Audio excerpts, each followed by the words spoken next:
नमस्कार,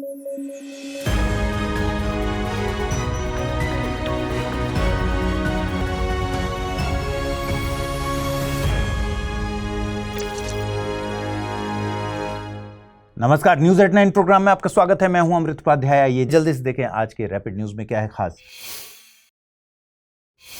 पाकिस्तान में गिलगित बाल्टिस्तान के किसानों ने पानी की कमी से निपटने के लिए एक अनोखी तकनीक अपनाई है जिसे आइस स्तूप कहा जाता है। यह एक शंकु के आकार की कृत्रिम बर्फ की पहाड़ी होती है जो सर्दियों में पानी को बर्फ बनाकर सुरक्षित रखती है। इस तकनीक में पहाड़ों से बहते पानी को गुरुत्वाकर्षण बल के जरिए पाइप से गांव तक लाया जाता है। फिर इस पानी को रात में ठंडे तापमान में हवा में फव्वारे की जगह स्प्रे किया जाता है। जब तापमान 0 से नीचे होता है तो पानी की बूंदें हवा में ही जम जाती हैं और धीरे धीरे एक बर्फ का स्तूप बनता है। इसका खास आकार इसे धूप से जल्दी पिघलने नहीं देता। गर्मी के मौसम में यह बर्फ धीरे धीरे पिघलती है और खेतों तक पानी पहुंचाती है। इससे किसान सेब, गेहूं, जौ, आलू जैसी फसलें उगा सकते हैं। यह तकनीक कम खर्चीली, बिजली रहित और पर्यावरण के अनुकूल है। यह जलवायु परिवर्तन और ग्लेशियर पिघलने से होने वाले नुकसान को भी कम करती है। एक बार फिर साइबर क्राइम को लेकर कैप्चा टर्म सुर्खियों में है। कैप्चा का फुल फॉर्म होता है completely automated public Turing test to tell computers and humans apart. यह एक सुरक्षा तकनीक है जो इंसानों और बॉट्स यानी स्वचालित प्रोग्राम्स के बीच फर्क करने के लिए इस्तेमाल होती है। इसमें यूजर से कुछ काम करवाए जाते हैं जैसे टेढ़े मेढ़े अक्षर पहचानना या तस्वीरों में ट्रैफिक लाइट, जेब्रा क्रॉसिंग इत्यादि जैसी चीजें चुनना। पहले गूगल ने 2009 में रीकैप्चा शुरू किया था जिसमें स्कैन की गई किताबों के शब्द पहचानने होते थे। फिर 2014 में इनविजिबल रीकैप्चा आया जो यूजर की माउस मूवमेंट और क्लिक पैटर्न से इंसान की पहचान करता है। यह तकनीक वेबसाइट्स को फर्जी अकाउंट, स्पैम और डेटा की चोरी से बचाती है। हालांकि कैप्चा के कुछ नुकसान भी हैं, जैसे यह दिव्यांगों के लिए मुश्किल हो सकता है और एआई आधारित स्मार्ट बॉट अब कैप्चा को भी पहचान लेते हैं।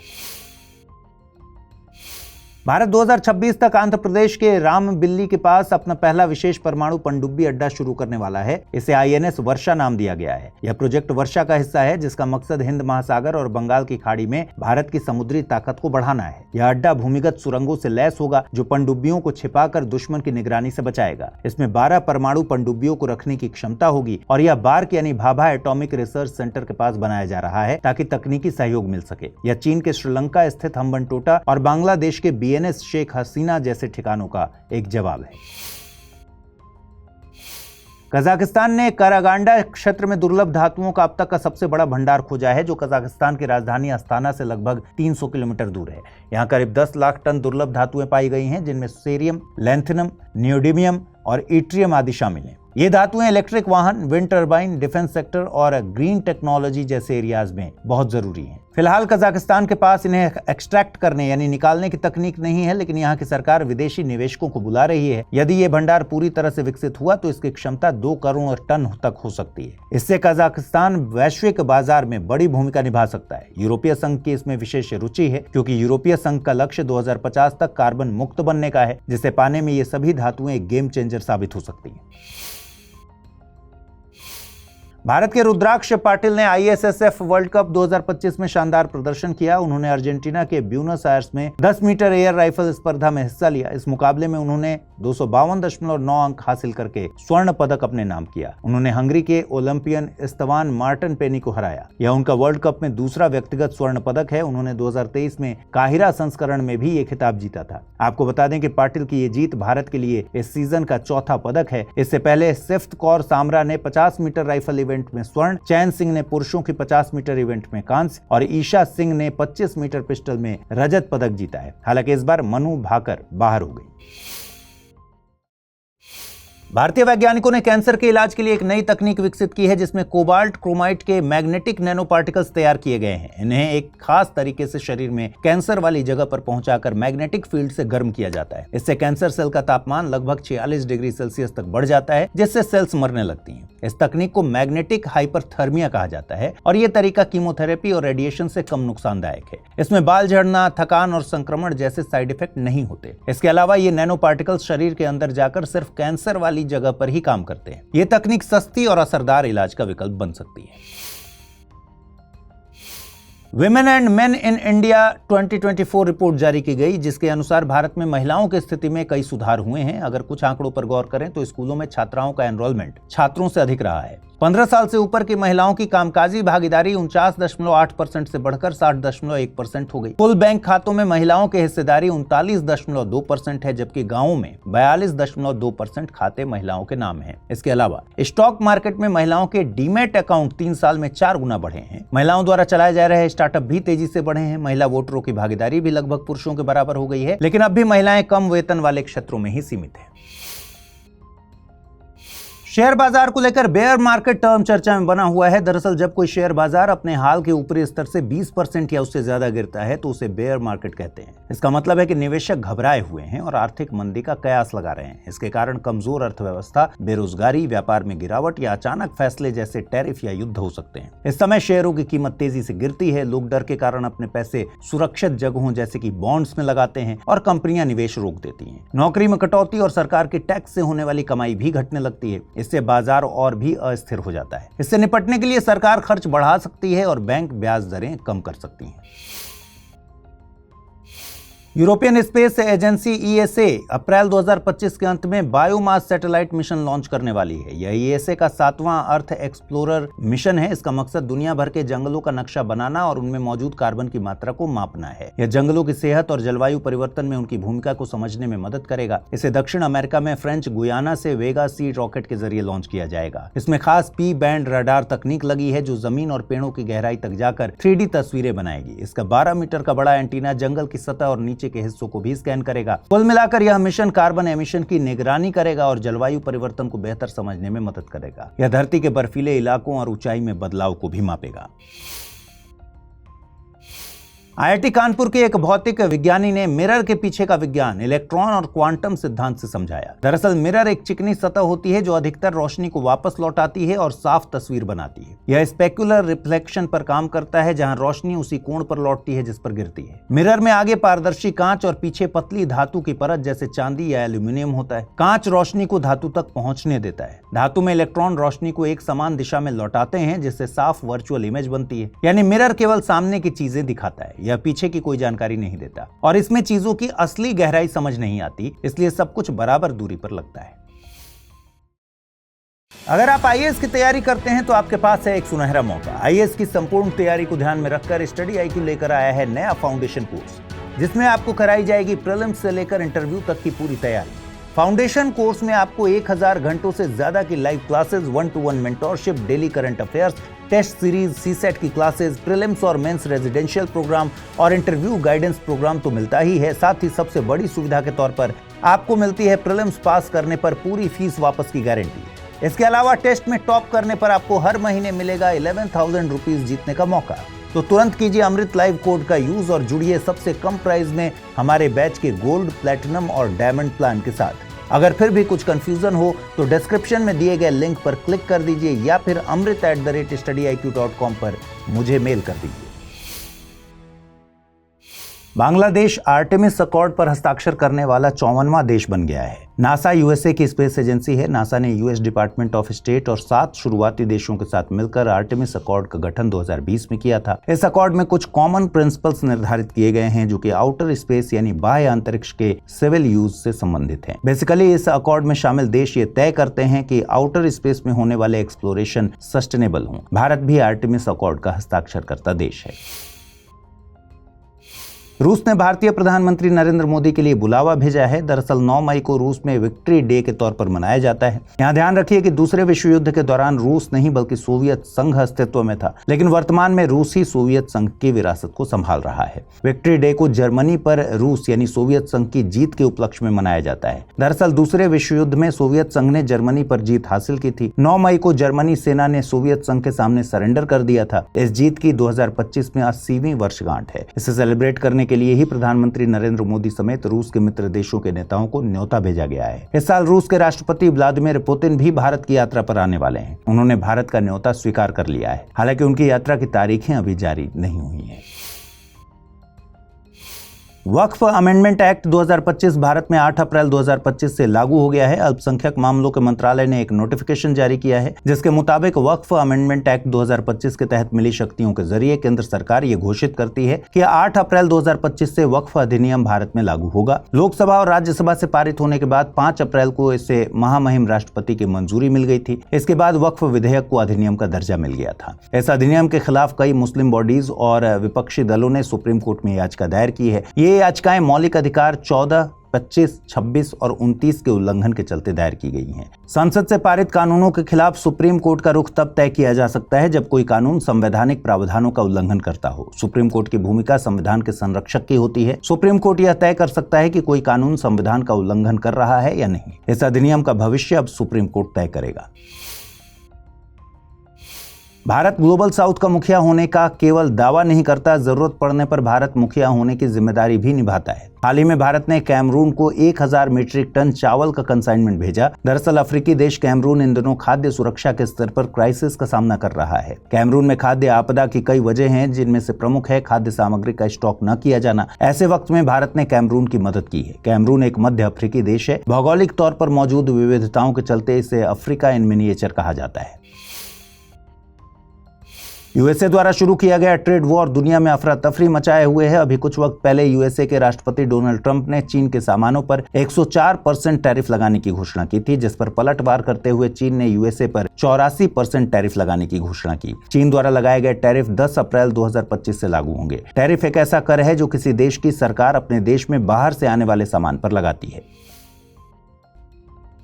26/11 मुंबई आतंकी हमले के आरोपी तहव्वुर हुसैन राणा को अमेरिका से भारत लाया गया है। 2008 में हुए इस आतंकी हमले में लगभग 166 लोग मारे गए थे। तहव्वुर हुसैन राणा पाकिस्तानी मूल का 64 वर्षीय कैनेडियन नागरिक है, जो 26/11 हमले के मुख्य साजिशकर्ता डेविड कोलमैन हेडली उर्फ दाऊद गिलानी का करीबी साथी है। तहव्वुर को 2009 में अमेरिका में गिरफ्तार किया गया था और 2019 में भारत ने उसके प्रत्यर्पण की मांग की थी, जिसे अब जाकर अमेरिकी सुप्रीम कोर्ट ने मंजूरी दी। उसे तिहाड़ जेल लाया जाएगा, जहां एनआईए, खुफिया एजेंसियां उससे आईएसआई, लश्कर तैयबा और भारत में मौजूद नेटवर्क पर पूछताछ करेंगी।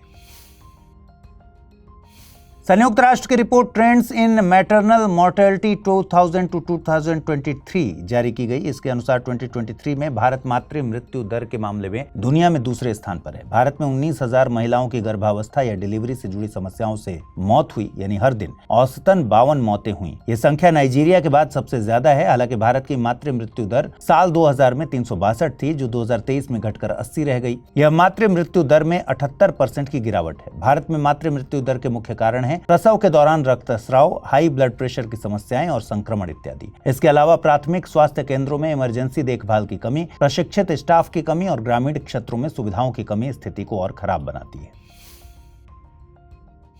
एस्टोनिया ने एक नया संविधान संशोधन कानून पास किया है, जिसके तहत अब यूरोपियन यूनियन से बाहर के नागरिक, खासकर रूस के, स्थानीय चुनावों में वोट नहीं दे सकेंगे। यह बदलाव रूस यूक्रेन युद्ध के बाद देश की सुरक्षा को ध्यान में रखते हुए किया गया है। इससे एस्टोनिया में रहने वाले करीब 80,000 रूसी नागरिक प्रभावित होंगे, जिन्हें अब तक स्थानीय चुनाव में वोट देने का अधिकार था। हालांकि वे संसद चुनाव में वोट नहीं डाल सकते थे। सरकार का कहना है कि यह कदम समाज की एकता को बनाए रखने के लिए है, लेकिन इसका मतलब ये नहीं कि इन लोगों को समाज से बाहर किया जा रहा है। एस्टोनिया, लातविया और लिथुआनिया जैसे बाल्टिक कंट्री रूस से दूरियां बना रहे हैं और नाटो तथा यूरोपियन यूनियन के सदस्य होने की वजह से यूक्रेन के पक्ष में खड़े हैं।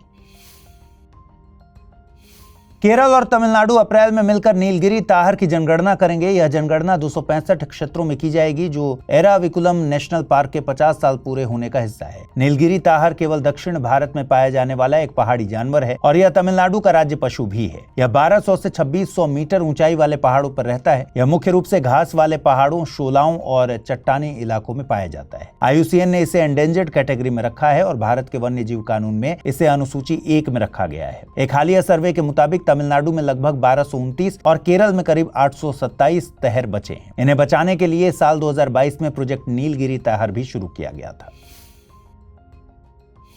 आरबीआई ने गोल्ड लोन और को लेंडिंग को लेकर नए ड्राफ्ट दिशा निर्देश जारी किए हैं। गोल्ड लोन में लोन टू वैल्यू एलटीवी की लिमिट 75% तय की गई है, जो सभी बैंकों और एनबीएफसीज यानी नॉन बैंकिंग फाइनेंशियल कंपनीज पर लागू होगी। लोन के दौरान ये लिमिट नहीं टूटनी चाहिए, वरना 1% अतिरिक्त शुल्क देना होगा। इसके अलावा लोन सिर्फ असली गोल्ड पर मिलेगा, न कि गोल्ड से जुड़े फाइनेंशियल एसेट्स पर। सभी बैंक्स की ब्रांच में गोल्ड की शुद्धता और वजन की जांच एक जैसी होनी चाहिए। को लेंडिंग को अब प्राथमिकता क्षेत्र के बाहर के बिजनेस तक बढ़ाया गया है, जिससे छोटे व्यापारों को कर्ज मिलना आसान होगा। आपको बता दें कि को लेंडिंग एक व्यवस्था है जिसमें बैंक और एनबीएफसी मिलकर छोटे व्यापारों को कर्ज देते हैं। क्रेडिट एनहेंसमेंट नियमों में भी ढील दी गई है, जिससे इंफ्रास्ट्रक्चर से जुड़ी कंपनीज बॉन्ड मार्केट से फंड जुटा सकेंगी। ये नियम लोन सिस्टम को पारदर्शी बनाएंगे और छोटे कारोबारों को बढ़ावा देंगे। इससे आर्थिक विकास को मजबूती मिलेगी। अगर आप आईएएस की तैयारी करते हैं तो आपके पास है एक सुनहरा मौका। आईएएस की संपूर्ण तैयारी को ध्यान में रखकर स्टडी IQ लेकर आया है नया फाउंडेशन कोर्स, जिसमें आपको कराई जाएगी प्रीलिम्स से लेकर इंटरव्यू तक की पूरी तैयारी।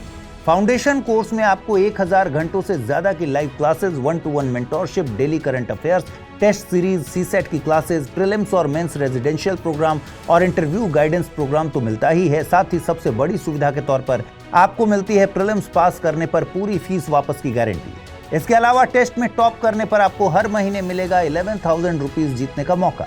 तो तुरंत कीजिए अमृत लाइव कोड का यूज और जुड़िए सबसे कम प्राइस में हमारे बैच के गोल्ड, प्लैटिनम और डायमंड प्लान के साथ। अगर फिर भी कुछ कंफ्यूजन हो तो डिस्क्रिप्शन में दिए गए लिंक पर क्लिक कर दीजिए या फिर amrit@studyIQ.com पर मुझे मेल कर दीजिए।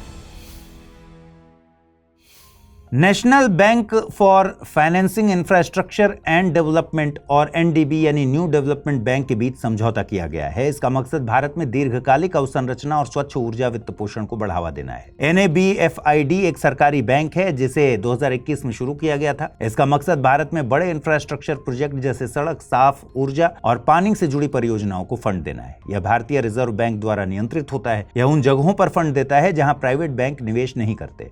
NABFID भारत के बॉन्ड मार्केट को बढ़ावा देना चाहता है और पब्लिक प्राइवेट पार्टनरशिप को सपोर्ट करता है। इसका लक्ष्य 1 ट्रिलियन रुपीस तक पूंजी को जुटाना है, जबकि न्यू डेवलपमेंट बैंक NDB एक अंतर्राष्ट्रीय बैंक है जिसे ब्रिक्स देशों ने 2015 में बनाया था। इसका मकसद विकासशील देशों में प्रोजेक्ट्स को फंड देना है। CPCB यानी सेंट्रल पोल्यूशन कंट्रोल बोर्ड ने एक नई ब्लू कैटेगरी शुरू की है, जिसमें ऐसे उद्योग रखे गए हैं जो पर्यावरण में कम प्रदूषण फैलाते हैं। इसमें sewage treatment plant, biogas plant और वेस्ट मैनेजमेंट प्लांट आदि शामिल हैं। इन्हें अब 2 साल तक के लिए कंसेंट टू ऑपरेट दिया जाएगा। दरअसल कंसेंट टू ऑपरेट CTO एक सरकारी अनुमति होती है जो किसी उद्योग को पर्यावरणीय नियमों का पालन करते हुए संचालन की कानूनी मंजूरी देती है। आपको बता दें कि उद्योगों की पहचान पोल्यूशन इंडेक्स के आधार पर की जाती है, जैसे white industry, green industry, orange industry, red industry. ये रंग आधारित प्रणाली 2016 में शुरू हुई थी और इसका आधार पर्यावरण संरक्षण कानून 1986 है। CPCB और स्टेट पोल्यूशन कंट्रोल बोर्ड्स इनकी निगरानी करते हैं। 340 इंडियन स्टार कछुओं को महाराष्ट्र में चंद्रपुर के जोगापुर रिजर्व फॉरेस्ट में छोड़ा गया। यह टर्टल रिहैब प्रोजेक्ट यानी TRP के तहत एक बड़ी सफलता है। इंडियन स्टार कछुए का IUCN स्टेटस है वल्नरेबल और इसे वन्यजीव संरक्षण अधिनियम 1972 के अनुसूची 1 में रखा गया है। इन्हें गैर कानूनी रूप से पालतू जानवरों के तौर पर पकड़ा जाता है। ये कछुए उत्तर पश्चिम भारत, दक्षिण भारत और श्रीलंका के सूखे इलाकों में पाए जाते हैं। इनकी पीठ पर सितारे जैसे डिजाइन होते हैं। इनका भोजन मुख्य रूप से पौधे हैं। टर्टल रिहैब प्रोजेक्ट की शुरुआत 2024 में हुई थी ताकि महाराष्ट्र में अवैध व्यापार से बचाए गए कछुओं की मदद की जा सके। इसमें कछुओं का इलाज, वातावरण से अनुकूलन और छोड़ने के बाद निगरानी की जाती है। स्कूलों और स्थानीय लोगों को भी इसमें जोड़ा गया है। तमिलनाडु में देसी नस्ल की वेम्बूर भेड़ों का भविष्य खतरे में है, क्योंकि प्रस्तावित सिपकॉट यानी state industries promotion corporation of Tamil Nadu project लगभग 1000 एकड़ चारागाह जमीन पर कब्जा करने जा रहा है। यह जमीन सालों से इन भेड़ों का मुख्य चारा क्षेत्र रही है। वेम्बूर भेड़, जिसे स्थानीय भाषा में पोट्टू आडू कहा जाता है, अपने सफेद शरीर पर लाल भूरे धब्बों के कारण आसानी से पहचानी जाती है। इन भेड़ों के बाल नहीं होते, इसलिए उनसे प्राकृतिक ऊन पैदा नहीं होता। ये सिर्फ प्राकृतिक घास पर जीवित रहती हैं और किसानों के लिए आय का अहम स्रोत है। अब जब ये जमीन उद्योग के लिए ली जा रही है तो न सिर्फ इस नस्ल का अस्तित्व खतरे में है, बल्कि ग्रामीणों की आजीविका भी संकट में है। जापान ने दुनिया का पहला 3D प्रिंटेड रेलवे स्टेशन बनाया है। स्टेशन का आकार लगभग 100 स्क्वायर फीट है। ये स्टेशन 1948 से चल रहे एक पुराने लकड़ी के स्टेशन की जगह बनाया गया है। इसे 6 घंटे से भी कम समय में तैयार किया गया। हालांकि इसमें अभी अंदर की सजावट और टिकट मशीन लगनी बाकी है, लेकिन ये 3D प्रिंटिंग तकनीक की क्षमता को दिखाता है। यह तकनीक जापान की पुरानी होती इमारतों और कम होते कामगारों की समस्या को हल कर सकती है। इसके अलावा यह तकनीक जापान की बूढ़ी होती आबादी और घटते वर्कफोर्स की समस्या को हल कर सकती है। यह तरीका भारत में भी अपनाया जा सकता है, जो भविष्य में तेजी से निर्माण का एक नया रास्ता बन सकता है। तो आज इस बुलेटिन में इतना ही। ख्याल रखिए, ठीक से पढ़ाई कीजिए। अगर आप इस बुलेटिन की PDF हासिल करना चाहते हैं, अमृत उपाध्याय 007 टेलीग्राम चैनल है जिस पर इसकी PDF रोजाना मिलती है, और सवाल मैंने पूछे हैं उनके सही जवाब भी कमेंट सेक्शन में दीजिएगा। नमस्कार।